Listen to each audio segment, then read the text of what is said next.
Hello and welcome to episode 067 of the Bit Beacon broadcast.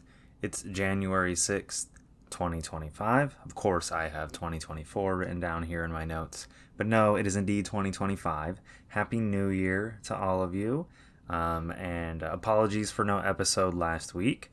I got home from my trip and I tried looking for any significant news to really talk about.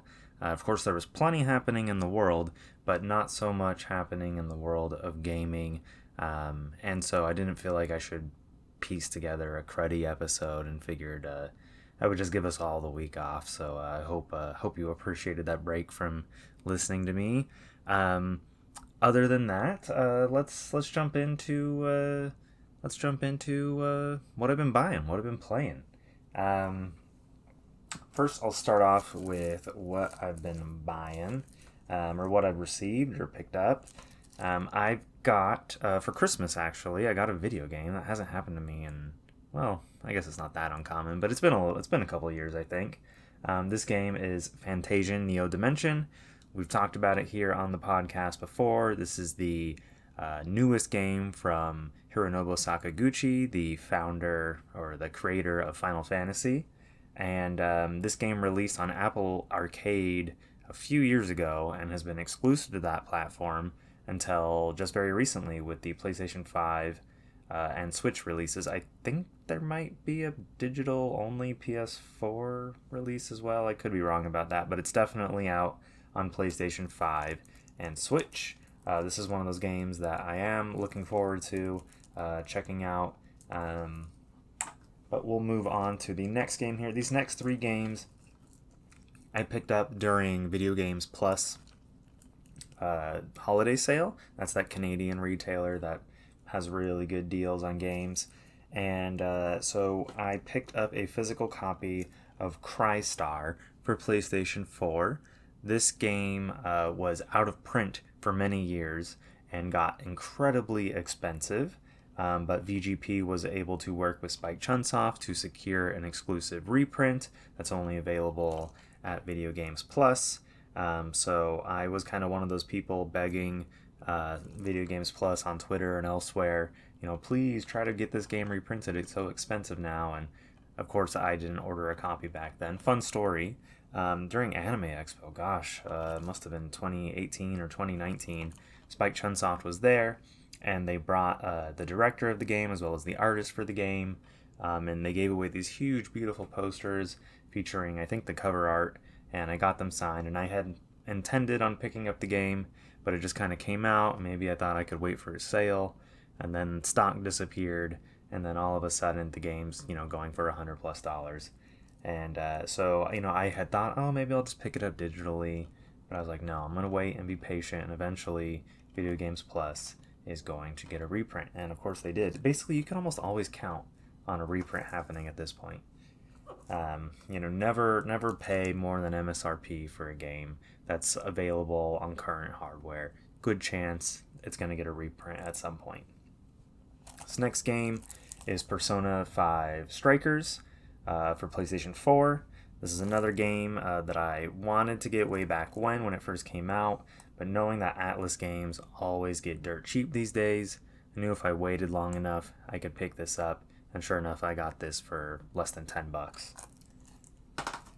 And the last one I have here is a visual novel. It's Root Letter Last Answer. So this is a sort of port, an enhanced version of the original Root Letter game. It's not really a remaster, but it does add some unique new features in that you can, instead of playing the game with like hand-drawn art characters, instead you can play the game with like live action like actors. Of course, they're just photo stills of these actors or models posed in like the poses that the characters were posed in the game.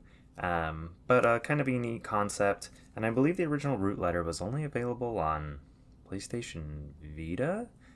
Maybe it was on PlayStation 4 as well, but Last Answer, I believe, released on both PS4 and Nintendo Switch. And that's it for my pickups. I have finally rolled credits on Dragon Quest III HD 2D as of, I think, Sunday night I did that. And there's still a bit of a chunk of post-game content left for me to dig into, and I do plan on doing that. So I think I will save my impressions for after I'm 100% done with the game, which I do hope to be sometime this week or this weekend. So next week I'll have a few minute report on my thoughts of the game. So look forward to that. So why don't we just jump straight into some news? So we're going to start off this week's news with kind of a bummer of a story. News broke via Mark Howlett on X, formerly known as Twitter, on December 28th that Martin Brown had died. Now, most of us probably didn't know Martin by his name, but he's responsible for creating, directing, producing dozens of games with the studio that he co-founded in 1990, known as Team 17. Under Martin, Team 17 was responsible for some of the 1990s most influential and iconic personal computer games, such as Alien Breed and Worms. These titles are up there with stuff like Lemmings. In 2003, he formed a networking group for game professionals in the UK known as Game Republic, which still to this day provides industry professional services for those in the games industry. Martin would leave Team 17 in 2010 during a management buyout and later formed his own video game consultancy group, Insight for Hire, which would go on to help form and establish new studios through his many connections. Martin's son, Jack, confirmed his death and the circumstances surrounding it in the following statement. Martin passed away peacefully in his sleep at 8:17 a.m., 28th of December 2024, surrounded by family, following a prolonged battle with a series of strokes. Know that he went out on his own terms, listening to his favorite music and surrounded by loved ones. Dozens and dozens of his colleagues from around the world have shared tributes to him in the days since his death, highlighting his fun-loving, mischievous nature, but also, above all, his friendship and ability to offer sage-like advice and wisdom about the games industry and what people should do when they were facing kind of a tough decision. Martin was 57 years of age at the time of his death and is survived by his wife Heather and 3 children, Jack, Harry, and Darcy. Rest in peace, Martin.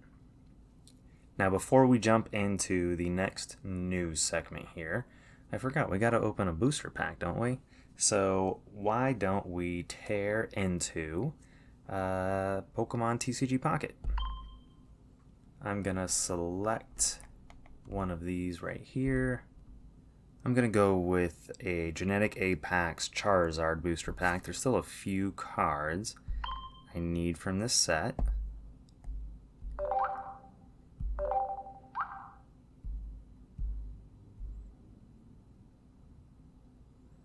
And here we are. Pick that one. Let's go. Oh, there's something good at the back here. Let's see what it is. We got a Rattata, a Machoke, a Farfetch'd, another Farfetch'd, and a Machamp EX. And I have this one. I don't think I have a regular Machamp, but I have now 2 Machamp EXs. Oh, that's kind of a bummer. It's like, just give me regular Machamp. I want that first edition Machamp that we all got in that base set starter deck. Oh man, what a card. So the other day with this TCG Pocket app, I can't remember if I talked about it, but the new booster pack subset came out called Mythical Island. And all the cards are under a single booster pack, the Mew pack.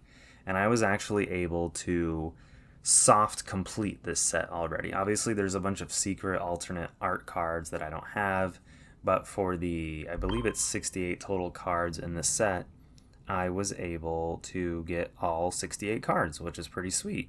There's a cool little animation. You get a little icon star next to your completion rate.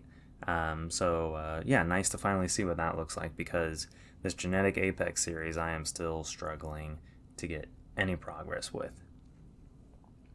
Alright, we're going to jump back into the news with an update on something we spoke about previously.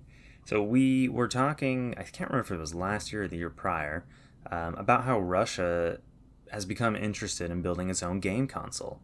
Putin had given the order to investigate this as a possibility, and now fast forward to the present, and Engadget is reporting that on December 25th, Anton Gorelkin, the deputy chairman of the State Duma Committee on Information Policy, revealed a couple new details about their work on establishing a new console.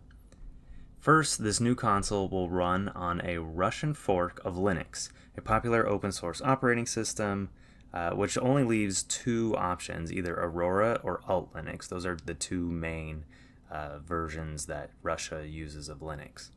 It's not uncommon for console manufacturers to use Linux as a base for their console's operating system. Both PlayStation 5 and Nintendo Switch use Linux. The second new thing we learned is that this console will use an Elbrus processor.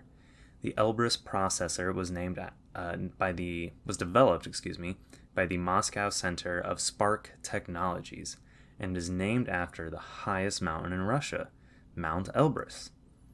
Engadget reports that the processor is far from being capable as the silicon inside of a PlayStation 5 and Xbox Series X, so what exactly can we expect it to run? Anton Gorelkin says the console is not being designed to play old games and ports of games from other consoles, but instead brand new games developed within Russia specifically for this device. This would mean Russia would have to convince developers to make games for the device and possibly even fund the development of these studios themselves. Russia is attempting to isolate itself more and more from the world since it began its war on Ukraine, and this is just more proof of that. Like they're saying, like, no, we're not just gonna like pirate games and let you play them on this console. Like, we're trying to like make our own console for the Russian people, and it'll have games made for Russians by Russians, and it'll just be for us. That being said, I do find it hard to believe that Russian gamers, especially those that are on PC, are going to want to play games on an inferior device than, the PCs they own or the imported consoles they have. The Russian government is going to have an uphill battle convincing people to dump that stuff and instead sign up for, whatever console. I mean, unless they just like start outright banning PCs and foreign consoles. So yeah, interesting. We will continue to follow this story as it develops. I remember Rick was like kind of excited and like he's almost like, oh man, I got to get my hands on one of these. So the fact that it's becoming more and more real is kind of crazy. All right, we are speeding through this episode, but I wanted to take a moment to talk about GameStop. So GameStop CEO Ryan Cohen is at it again. This time, he is closing seemingly hundreds of GameStop locations around the U.S. On Thursday, January 2nd, employees at stores were notified that they would soon be without a job. The majority of affected stores would close permanently at the end of the workday on January 4th. Employees would stay employed for another week or two while the store is inventoried and packed. Stores will not have any liquidation sales, but instead their product will be shipped to other stores that are remaining open. After that, some employees, meaning very few, would be offered jobs elsewhere at the company, like they could transfer to another store, but most would need to find new work. GameStop has said nothing about the closure, so where am I getting all this information from?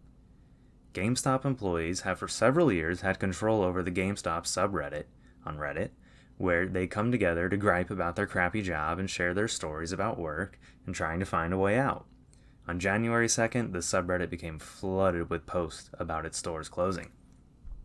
I thought this particular post from Helpful Possession 68, not 69, 68, was beautiful, so I wanted to share it with you all.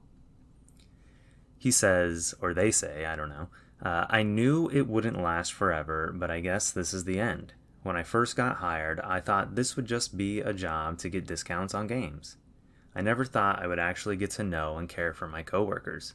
Even after I graduated, I still stayed on with fewer hours since I got hired at a full-time job at another company. I've been with GameStop for years and have gone through so many managers and coworkers. I loved how each one made me feel part of the team and all the craziness we went through together. I know I won't see most of you ever again, but the time we spent together through all the years will remind me of your kindness, camaraderie, and friendship. I'll remember the crazy times of Black Fridays, midnight launches of yore, and zany store resets and planograms. I'll remember the wonderful regulars that have made this job pleasant. I always look back at some of the more contentious customer interactions as learning experiences and what to do better next time. You never know where life will take you. Maybe I might meet my past coworkers and or regulars again out there in the great big world. Take care, everyone. I don't know, I thought that was really sweet. For some reason, it reminded me of when I was working at Circuit City and they were closing down. There was like even though I didn't work there for very long, there was this sort of like melancholy camaraderie. It was strange, yeah. So I imagine he's kind of feeling that right now. So, do you want to know if your local stores are possibly affected? It's really easy to find out. All you got to do is open up the GameStop store locator on your phone or computer, punch in your zip code, and you'll be greeted with a list of stores. If you notice any of the stores listed say they're closed 7 days a week, then they're gone. That's it. They're done.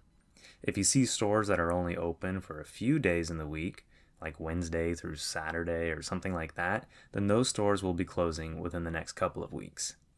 When I punched in my zip code, I found that I had 30 stores within a 15-mile radius of me. Out of those 30, 9 of them will be closing, nearly a third of the stores. Even worse, of my 3 closest stores, 2 of them are gone. Only my home store of more than 20 years remains open now. It's demoralizing and devastating to see this happen to these stores that have been a part of my life for so long. But hey, at least Ryan Cohen waited until after the holidays to let them all go. F you, Ryan Cohen. End transmission.